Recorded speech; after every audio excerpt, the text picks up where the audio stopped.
got a look at an update on the Attorney General position, as well as we spoke to members of the campus community to discover their reaction.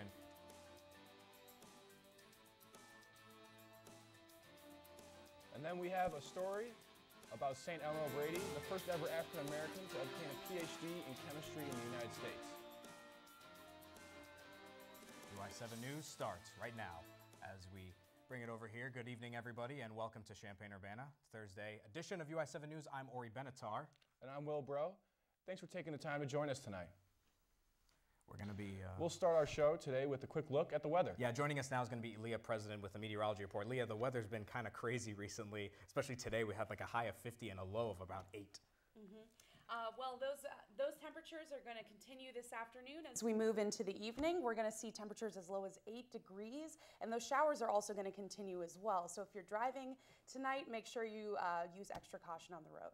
All right, well, thank you, Leah, for our quick weather report. We'll see you a little bit later. You'll be outside to give us a little update. Topping your news this evening, politics, and more politics. 3 top Virginia elected officials are facing recently surfaced scandals that may affect their future careers in office. 3 of Virginia's top officials are facing pressure to resign. Well, hello, Democrat! Let's start with Virginia Governor Ralph Northam, who said Friday night he was in this photo that appeared in his 1984 medical school yearbook. He now insists he's not in that picture, but did admit to wearing blackface. That same year, I did participate in a dance contest in San Antonio, in which I darkened my face as part of a Michael Jackson costume. Northam has no plans to resign, but if he did, he would be succeeded by Lieutenant Governor Justin Fairfax, who now faces a sexual assault allegation. Quote, "What began as consensual kissing quickly turned into a sexual assault. Mr. Fairfax put his hand behind my neck and forcefully pushed my head towards his crotch," claims Vanessa Tyson, whom he met at the 2004 Democratic National Convention. Fairfax released a statement in response, reading in part, "At no time did she express to me any discomfort or concern about our interactions." Do you think Mark Herring should resign? Then there's Virginia Attorney General Mark Herring, the next in line to the governorship, admitting Wednesday he too appeared in blackface at a party in 1980. This has obviously been an extraordinarily challenging week for all Virginians. And within these controversies are heavy political implications as well, since the third in line to the governorship is a Republican, which would flip control of the governor's mansion. I'm Omar Jimenez reporting. It's still unclear whether any of the officials intend to resign. Virginia Attorney General Mark Herring has since apologized, calling it a one-time occurrence and saying, quote, "It was really a minimization of both people of color and a minimization of a horrific history I knew well even then." Tyson, meanwhile, says in 2017 she told Representative Bobby Scott about Fairfax's alleged assault. Many of Governor Northam's critics gathered in the Capitol building Tuesday to attend the State of the Union speech. President Trump delivered the address to both houses of Congress a week after originally planned.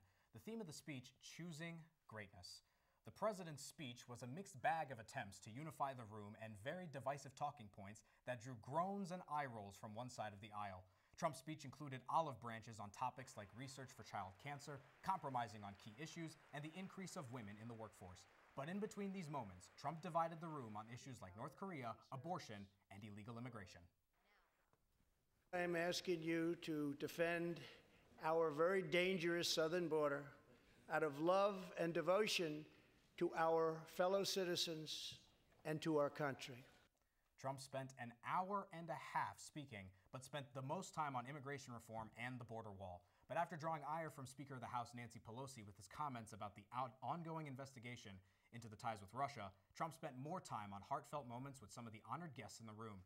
In the most memorable such moment of the night, it was revealed that a man who survived the Dachau concentration camp was seated next to one of the soldiers who helped liberate him in 1945. In his speech, President Trump said the U.S. has formally backed opposition party leader Juan Guaido's claim as rightful president of Venezuela. As the conflict between Guaido and incumbent Nicolas Maduro drags on, the city of Caracas finds itself divided along party lines. We are also announcing to the people of Venezuela that we already have 3 collection points for humanitarian aid. The first point, Cúcuta, Colombia, that will be the first collection point of humanitarian aid. Maduro has responded by blocking a bridge between Colombia and Venezuela. Guaido was planning to use the bridge to bring in humanitarian aid that was provided. The delivery would have provided food, medicine, and medical supplies to the starving population. In a tweet, the U.S. Secretary of State Mike Pompeo demanded that Maduro let the aid through, but so far the border remains closed. During the address, President Trump also talked about the suspension of the Intermediate Range Nuclear Forces Treaty with Russia. The INF Treaty was signed in 1987 by then-President Ronald Reagan and Soviet General Secretary Mikhail Gorbachev to eliminate land-based ballistic and cruise missiles in the two nations. U.S. officials claim that Russia has violated the treaty a few times in the past decade, and now the government has given Russia an ultimatum. Secretary of State Mike Pompeo said that if Russia is not in compliance in 6 months, the U.S. will withdraw from the treaty completely. So we've heard all about the politicians, thought about the speech. We wanted to hear what the campus community thought. So we hit the quad.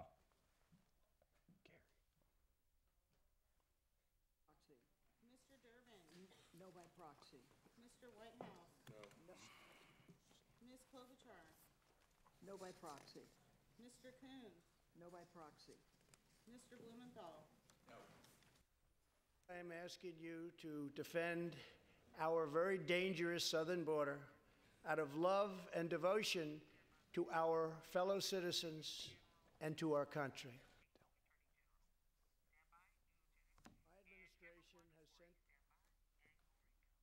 A little bit of breaking news here as the Senate Judiciary Committee has approved William Barr's nomination for Attorney General in a 12-10 vote across party lines. Barr will replace Acting Attorney General Matthew Whitaker. The next stop is for his nomination to be voted on by the entire Republican-controlled Senate as early as next week. Despite praise from Republicans, some Democrats question whether Barr will be transparent once the Mueller investigation is completed. As a point of history, Barr previously served as Attorney General from 1991 to 1993. We're going to take a quick break, but when we come back, the latest about the measles outbreak affecting the CU area. Parker is the later, director we'll at take McKinley. a look at one of the ways the university is celebrating Black History Month, so don't go anywhere. We'll be back in a bit.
Your girls have been with you through every moment of your life. They were with you when you felt unbreakable, and with you when you had your heart broken. They were with you when you shared your love with the world, and with you when she became your world. They're still with you right now. But how well do you know them? You don't know my Welcome back to UI7 News. As we all know, measles can be fatal, can quickly spike and spread across communities, and is highly contagious. UI7's Angela Kerndl is trying to keep us here ahead of this disease with some valuable insight from medical officials. Angela? Thank you, Ori. As you might have heard, a second case of measles has been reported here in Champaign County. According to the CDC, a third case would qualify as an outbreak. So, the most important question on people's minds is, how concerned should we really be? Urbana Public Health District says the latest case occurred within the campus community. Symptoms include rash, high fever, cough, runny nose, and red watery eyes. These two cases have some campus and community members worried. Jeremy Iden says he's pretty concerned even though he's been vaccinated himself. And same thing with classes as well. If one person coughs, there's a lot of people near you, so it's sort of a petri dish for infections. Iden says he sees lots of people coughing on the buses.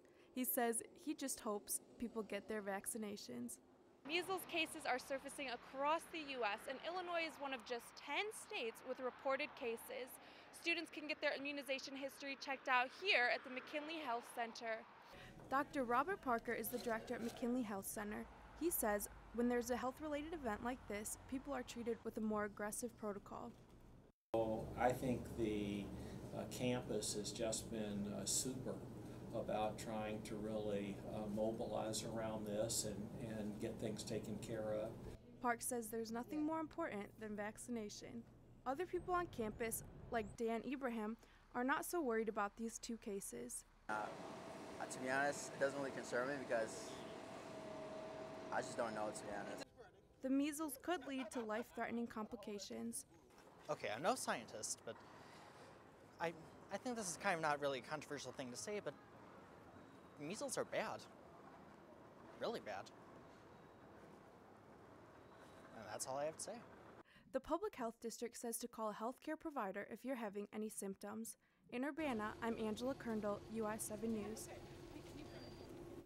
The company that built a solar farm on former President Jimmy Carter's property is setting up shop in Champaign County. The Champaign County Zoning Board unanimously approved Solar America Energy's plan to build a 2-megawatt solar farm just east of Homer. The farm would take up almost 15 acres of farmland and generate enough energy to power over 200 homes. If Solar America are selected for a renewable energy contract from the Illinois Power Energy, construction on the project could begin as early as June. Solar America estimates that construction would take between 5 and 6 months. When weather reached dangerous levels last week, many bundled up and stayed in their homes. Those without homes, however, turned towards the Phoenix Drop-In Center. UI7's Will Most has more on the story. As the weather gets colder, shelters and drop-in centers like the Phoenix start to fill up. The Phoenix is an extension of See You at Home, a community-funded organization that also runs transitional housing and homeless outreach. With last week's polar vortex, Phoenix employees had to work almost 24 hours straight, partnering with soup kitchens and the CU Emergency Shelter to ensure that no resident had to spend any time outdoors. When the temperatures drop below zero with wind chill factors, just being cooped up because I was just recently released from prison, and this is the only place I had to go. With the outdoors uninhabitable, both the emergency shelter and Phoenix were nearly full. A week later and 40 degrees warmer, far fewer friends without an address are in the Phoenix. But for a community that preaches self-empowerment is just a part of the process. We try very, very hard here to really involve people in their choices and provide a little bit of opportunity for self-manifestation. While the Phoenix will close when the weather gets warmer in March, plans are in place to make the Phoenix open 365 days a year starting next season. If you're looking to help the homeless, See You at Home relies on community donations and volunteers to operate. If you don't have time or money to contribute, you can help by treating the homeless with some humanity. Somebody that's homeless, I think a huge thing you can do is just acknowledge them. They're human, and I think it goes a long way to stop, say hello, maybe ask what their name is. For UI7 News, I'm Will Most. At least 3 devastating fires have occurred within the Champaign-Urbana area in the past few weeks. With below freezing temperatures, fighting these fires can be more difficult than you'd expect. Firefighters face more challenges than the blazes alone. The cold weather creates pools of ice from the hose and forces fighters to stop and warm up important equipment and themselves. This slows down the extinguishing process and makes every rescue even riskier. Although fire cleanup is messy, preventing a winter fire disaster is much easier if you go back to basics. The thing that causes more fires than anything is either lack of knowledge or lack of practicing what you know. People are the number one reason that fires happen. But if we practice fire safety and we're making an intentional effort to practice fire safety, a lot of the fires that we see happening wouldn't happen. The easiest fire safety tips are to make sure your detectors have batteries, to keep space heaters and radiators 3 feet from flammables, make sure to blow out candles after use, and follow proper electrical plug safety so you don't overload your outlets. When we come back, some chilling news about the weekend weather. We'll hear from Illinois football coach Lovie Smith about his team's progress on National Signing Day. We'll also be taking a look at wheelchair basketball as they're getting ready for some games this weekend. Stay with us.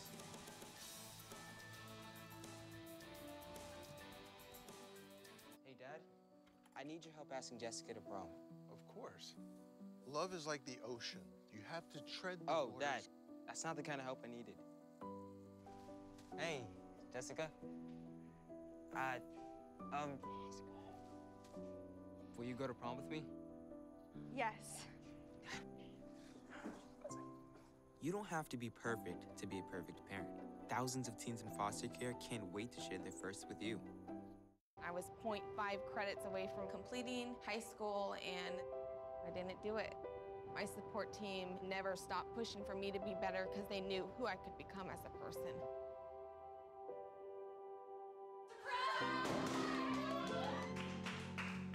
I've been given an opportunity, and I'm just thankful for it.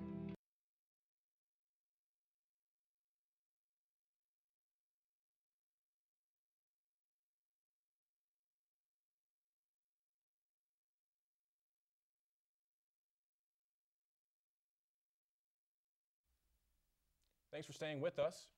You're watching UI7 News.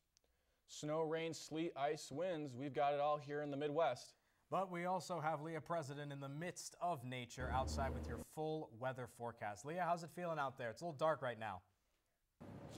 Thank you so much for joining me outside on this beautiful rainy day. Let's take a look at your forecast for the week. Well, it's going to continue to be really cold and rainy this weekend. The showers are going to continue into the night, and we're going to see temperatures as low as 8 degrees. So if you're out on the road tonight, make sure to drive with a little bit of extra caution. It is going to be windy as well. Taking a look at your 5-day forecast for this week. Tomorrow, we're going to see some partly sunny skies, and it's going to be a bit warmer, but later on in the week, we're going to see that sun get covered up again. Once again, we're going to see temperatures. We're going to see temperatures into the 50s this week, and concerning your local temperatures, we're going to see Rantoul at 41 degrees, Danville at 53 degrees, and Mattoon-Charleston at 43.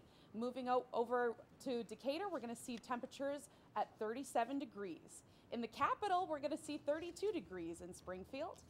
Moving up north, Bloomington Normal, you're going to see 59 degrees, and into Peoria, we'll see 34 degrees.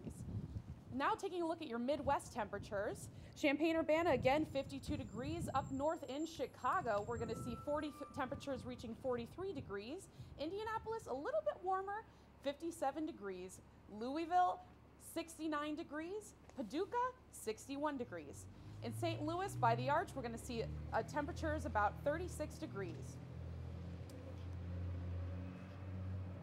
National weather. As far as national weather, I'm missing the Los Angeles sun at 61 degrees. Miami as well, a toasty 77. Phoenix, Arizona is going to be about 57 degrees this evening. Seattle up north, 40 degrees. And as far up as we go into Minneapolis, we're going to see a high of 18 degrees this week. University of Illinois. Thank you for joining me outside. Stay warm and stay dry, Illini. Back to you in the studio. University of Illinois School of Chemical Sciences hosted a celebration of diversity this week in honor of the new National Historic Landmark for St. Elmo Brady at Noyes Laboratory. St. Elmo Brady was the first African American to earn his PhD in chemistry in the United States. Right here from the U of I in 1916, many filled the auditorium to celebrate the leader who served as an educator and resource to many young African Americans and other students. There were broader messages about our society then and now. Not where we want to be just yet. Overt discrimination, subconscious bias, all still persist. While the speakers ended, the reception in the Noyes Library continued. The celebration of the Dr. Brady was with hors d'oeuvres, mementos of his work and drinks. Illinois football completed its 2019 signing class with a pair of signings on Wednesday. The Illini officially added linebackers Shaman Cooper and Tariq Barnes to its 13-player class at the start of the signing period on Wednesday. Illinois' class includes 5 players from Illinois and 3 from Missouri, including the 4-star Cooper. 4-star recruits Marquez Beeson and Isaiah Williams signed on with head coach Lovie Smith's squad during the early signing period in December. So while Smith and his coaching staff assembled a relatively small class, Illinois ranks 31st in the nation by average recruiting rankings, which is its highest since 2007. Going back to, the first signing period, this is an excellent It's an excellent class. You're right. You won't see us on, top 25 recruiting class because it is a small class. But if you look individually, if you get into the stars, you start talking and reading about who we're bringing in, you're going to see that we have an excellent group of players coming in. In other Illini sports news, the Illini wheelchair basketball program is hosting a weekend tournament at the Arc. The tournament kicks off tomorrow night when the men take on Alabama at 6 p.m. and then the women will play the Alabama women immediately thereafter. 5 men's teams and 3 women's teams will partake in the tournament. Friday night's games will also feature the Marching Illini Pep Band. Both teams play again on Saturday, and it's the last time they will play at home before the national tournament at State Farm Center, which occurs in March.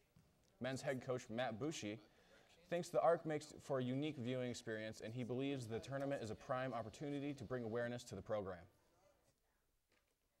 It's kind of cool to have this Illinois home court advantage when we get the band in, cheerleaders, just the fans in general coming in. And our program is really based on making sure that there's awareness of our sport and for disabilities. So it gives an opportunity for all of the campus to come in and see wheelchair basketball and understand these students with disabilities do some really incredible things. Here's a look at the weekend schedule courtesy of the Illinois Wheelchair Basketball Facebook page. If you're unable to attend, the weekend games will be live streamed on the very same Facebook page. So that's like a little bit of a tease into what our sports block is going to be looking like later. We've got Tommy Polson here in the studio. Tommy, it's a lot happening with the Illini, NBA trade deadline. You're going to bring it all for us. Yeah, great to be with you guys. It has been a crazy week in sports, and we have plenty for you coming up right after the break. Illinois basketball upsets the Spartans, new faces for Illini football, the NBA trade deadline, and much more. So stay tuned, and we will see you after the break. Hey, Dad. I need your help asking Jessica to prom. Of course. Love is like the ocean. You have to tread the Oh, waters. Dad, that's not the kind of help I needed.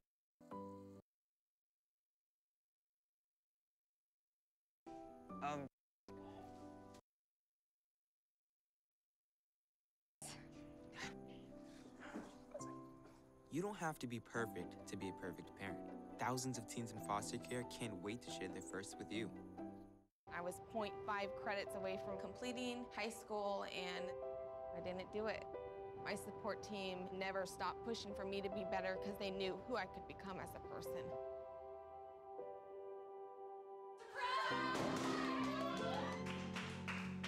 I've been given an opportunity, and I'm just thankful for it. Find free adult education classes near you at finishyourdiploma.org.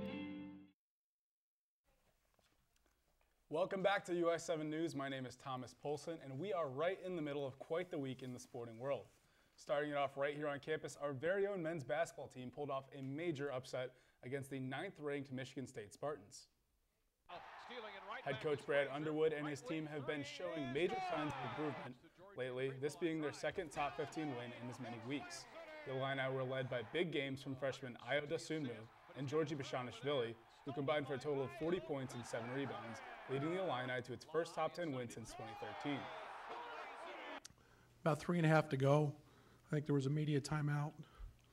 And I told our guys in the locker room, this is why you came here. To be in these games, in these situations, down the stretch, and this is when we're going to become this is going to be a defining moment. I mean, that's a hooper's dream, especially being from Chicago.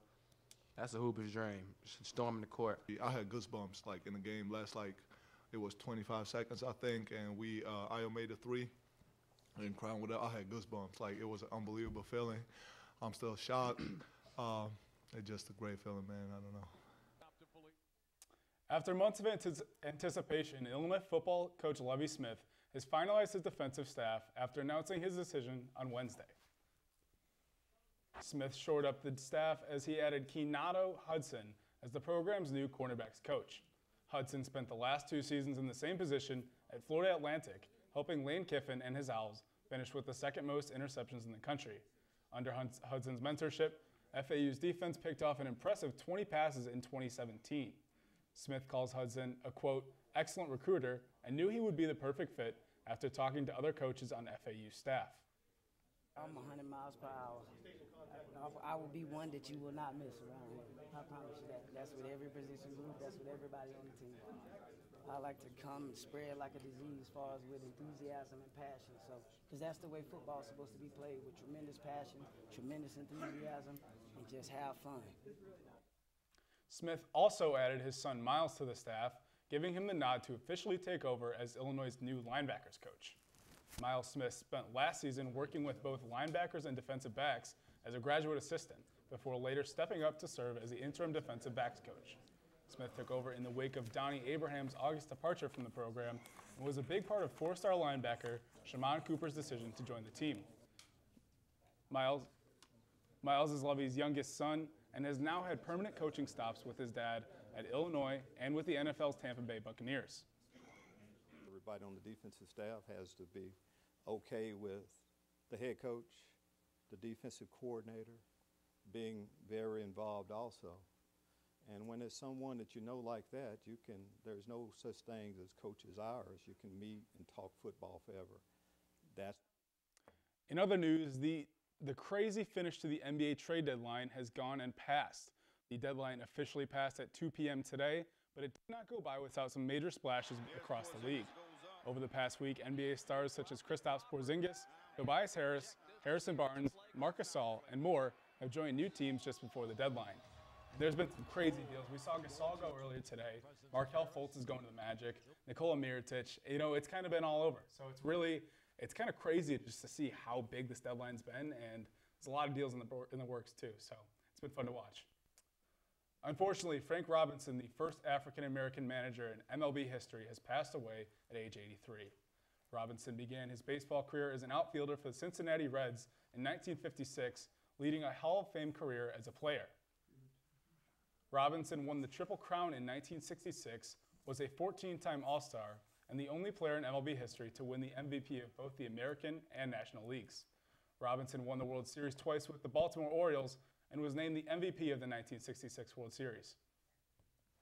Well, thank you, Tommy, for your sports update there. During the NFL season, which wrapped up, we actually have some music news for you right now. Grammy-nominated rapper 21 Savage was detained by U.S. Immigration and Customs Enforcement in Atlanta Sunday. The rapper, whose real name is Shia bin Abraham Joseph, now faces deportation. A birth certificate surfaced that shows the rapper was born in East London. He reportedly left England with his family in 2005 when he was 12. Rapper and entrepreneur Jay-Z reportedly hired a lawyer to help Joseph's legal team as they begin the fight to keep him in the country. Joseph and his legal team have yet to verify his documentation. He is currently being held at a detention center in the state of Georgia. As we all know, February is Black History Month. Let's take a moment to look back at a slice of American history. On this day in 1921, American historian Carter G. Woodson started the tradition of a week dedicated to celebrating the achievements of African Americans at the historically black university, Alcorn State in Mississippi. Thanks to Woodson's many contributions to education, later became what we know now as Celebrate Black History Month. That's going to do it for us today here on UI7 News. Make sure to follow us on the UI7 News on Twitter or like us on Facebook, and subscribe to our YouTube page to stay up to date on the latest area news. Be sure to tune to us again next Thursday at 5 o'clock. Have a nice evening. Have a great weekend. We'll see you later, Champaign-Urbana. Have a good night.